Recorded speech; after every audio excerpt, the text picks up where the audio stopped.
থাকবে। হ্যাঁ, লাঠিটা। আপনার কি নাম? আমার নাম দ্বারকানাথ চ্যাটার্জি। আপনার কোথায় বাড়ি? বাড়ি হাওড়া। আপনি কি করেন? আমি কলকাতা হাইকোর্টের দীর্ঘদিনের আইনজীবী, এখন অনেক সিনিয়র হয়ে গেছি। হ্যাঁ, আচ্ছা, আপনি তো হাঁটতে পারছেন না, এরকম কি করে হয়েছিল? এটা ankylosing spondylitis, I am suffering from very spondylitis disease, very since very long back, very severe painful disease. এটা ব্যাকবোনটাকে দেখিয়ে দেয়। এটাই আমার দুবার আমি অপারেশন করেছি, কিন্তু তার কোনো ফলপ্রসূ সেভাবে পাইনি। এইভাবে আমি লড়াই করছি। আমি রোজ কোর্টে যাই, কোর্টে বেরোই, কোর্টের কাজকর্ম করি, সব কিছু করি, তাতে আমার কোনো অসুবিধা হয় না।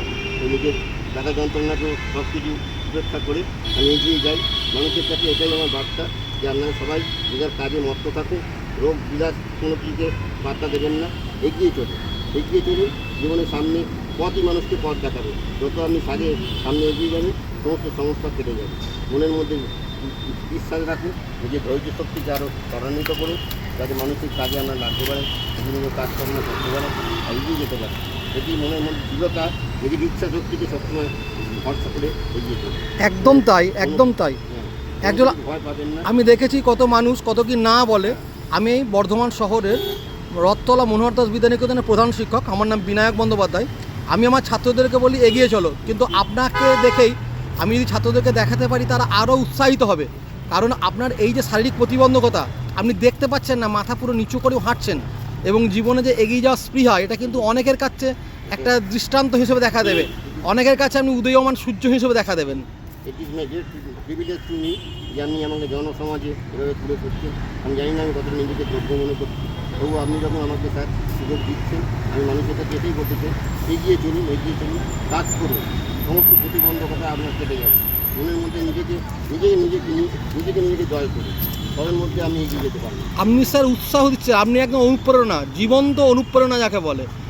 এবং এভাবে কতজন আছে, আপনি একটু আগে বলছিলেন সুধাচন্দ্রনের কথা, কিন্তু আমার মনে হয় সুধাচন্দ্রনের থেকেও আপনার লড়াই আরও কঠিন।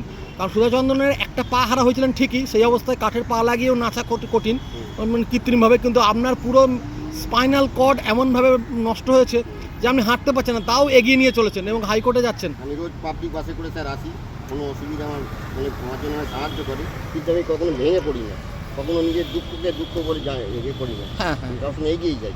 মনের মধ্যে স্পিরিটটা আমার জানে ঠিক আছে, থাকে, ঠিক আছে। আমি সবার কাছে আশা করি। ভালো থাকবেন। এনে আমরা এটা আমি দিয়ে দিচ্ছি আপনাকে, কলারটা পড়ে গেছে, হ্যাঁ, কলারটা লাগিয়ে নেন।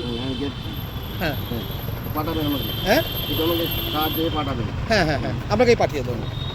যেটাতে আমার জিপিও আছে, ঠিক আছে, জিপি পাঠাতে চাই। হ্যাঁ, আমি টাকাও পাঠাবো আপনাকে। Thank you sir. হ্যাঁ, ভালো থাকবেন। আসছি। হ্যাঁ,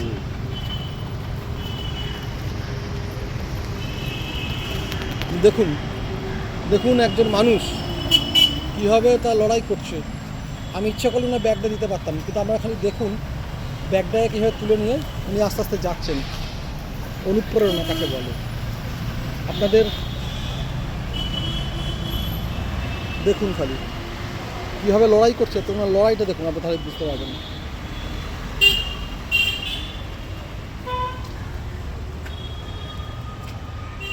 ডেকার্স লেন কনস্টিটিউশন থেকে হাইকোর্ট যাওয়ার পথে।